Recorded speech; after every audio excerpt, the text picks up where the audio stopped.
दिल्ली से जबलपुर जाने वाले एक स्पाइस जेट विमान में आज सुबह उड़ान के दौरान केबिन में धुआं देखा गया, जिसके बाद विमान को दिल्ली हवाई अड्डे पर सुरक्षित वापस उतारा गया और यात्रियों को सुरक्षित बाहर निकाला गया। धुआं निकलने के कारण वापस विमान लौटा और वापस इमरजेंसी इसकी लैंडिंग कराई गई। विमान में सवार यात्रियों को सुरक्षित बाहर निकाला जा रहा है। गौरतलब है कि पिछले दिनों में भी 2 ऐसे मामले सामने आए थे जब विमान की इमरजेंसी लैंडिंग करानी पड़ी थी। पिछले दिनों एक मामले में स्पाइस जेट का Q400 विमान और SG 2962 दिल्ली जबलपुर की उड़ान के दौरान चालक दल को पता लगा कि विमान ऊंचाई के साथ केबिन दबाव का संतुलन नहीं बना पा रहा था। विमान 6000 फीट की ऊंचाई पर उड़ रहा था, लेकिन फिर भी जरूरी दबाव हासिल नहीं कर पा रहा था।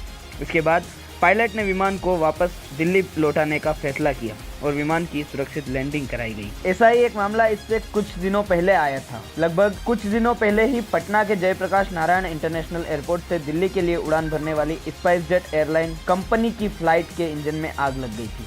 इसके बाद आनन फानन में उसकी इमरजेंसी लैंडिंग कराई गई। स्पाइस जेट के इस विमान में 185 यात्री सवार थे। उस पूरे घटनाक्रम में सभी यात्री सुरक्षित बचे थे। The news today bureau report.